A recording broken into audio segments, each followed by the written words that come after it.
మన ప్రభువును రక్షకుడు అయిన యేసుక్రీస్తు వారి అతి శ్రేష్టమైన దివ్యనామమున మీ అందరికీ ఉదయకాలము సర్వశుభములు సర్వదీవెనలు దేవదేవుడు అనుగ్రహించునుగాక.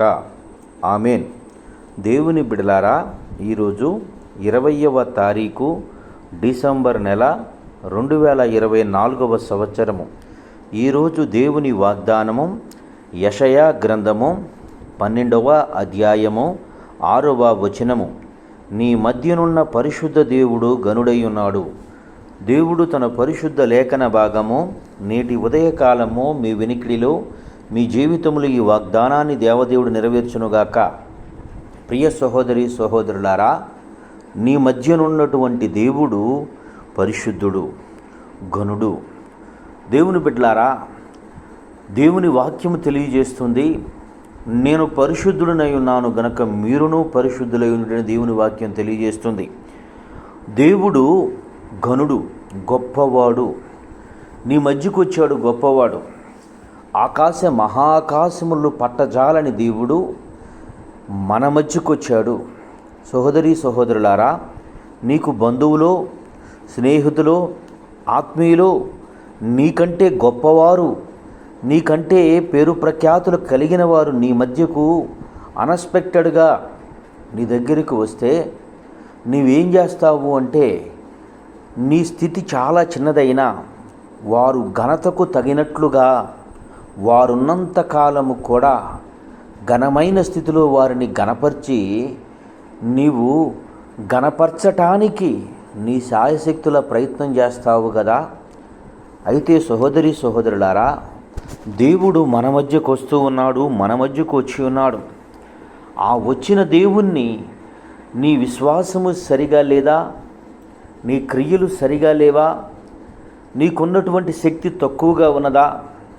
అయినప్పటికీ కూడా నీ శక్తి కొలది నీ శక్తి తెచ్చుకొని ఆయనకు సాక్షిగా సాక్షార్థముగా బ్రతుకుటకై ఆయనను నీ యొక్క క్రియలను చూసి ఆయన సంతోషించే స్థితిలో నీవు బ్రతుకుట నీకు ఘనత కదా.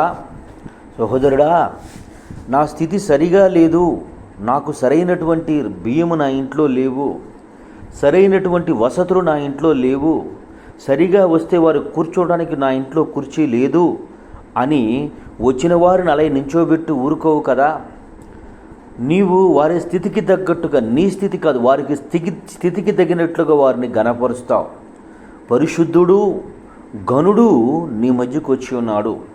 పరిశుద్ధుడు ఘనుడు నీ మధ్యకు వచ్చి ఉన్నాడు. సహోదరుడా, ఇంకా ఎందాక అదే పాపంలో పడిపోతావు? సహోదరి, ఎందాక అదే పాపాన్ని చేస్తూ ఉంటావు?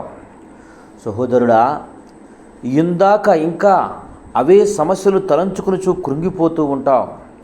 అదే పాపము లోయలో ఆ దొంగ ఊబిలో చిక్కబడి నీవు వెళ్ళిపో, నా స్థితి సరిగా లేదు అని ఆయనను బాధపరుస్తావు. ఆయనను చేర్చుకో, ఆయనను యొద్దకు తీర్చుకో. భక్తుడు చక్కని పాటగడుతూ అంటాడు, అతడు తప్పక కలుగా చేయను సకల భాగ్యములు. నేను నీ డోరు దగ్గరుండి తలుపు తడుతున్నాను, నేను వస్తానని నీకు చెప్పి ఉన్నాను, వచ్చాను. అన్ఎక్స్పెక్టెడ్గా వచ్చినటువంటి వ్యక్తిని అంత ఘనపరుస్తావే. ఆయన ఎప్పుడు నుండో చెప్తూ ఉన్నాడు నీకు వస్తానని. వస్తానన్న దేవుడు వచ్చి ఉన్నాడు కనుక ఆయనను ఘనపరచు. నీ క్రియలు మార్చుకో. లేని దానిని తీసుకొచ్చి వేసినట్లుగా ఆయనను సంతోషపరుస్తావు కదా.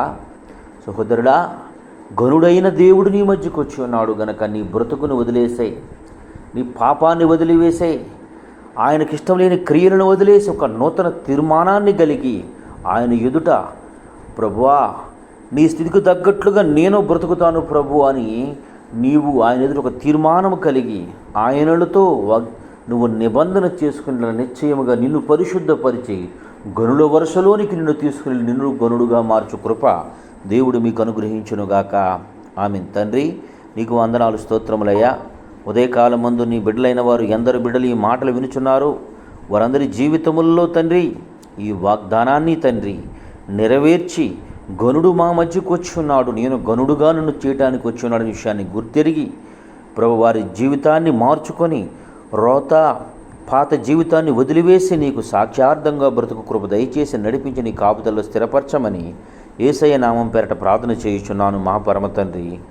ఆమేన్. మన తండ్రి అయిన దేవుని ప్రేమయు, కుమారుడైన యేసుక్రీస్తు వారి కృపయు, పరిశుద్ధాత్మ తండ్రి అన్యోన్య సావాసం ఇప్పుడును ఎల్లప్పుడూ సన్నిధి సదాకాలం తోడండి ఎంబడించి నడిపించునుగాక.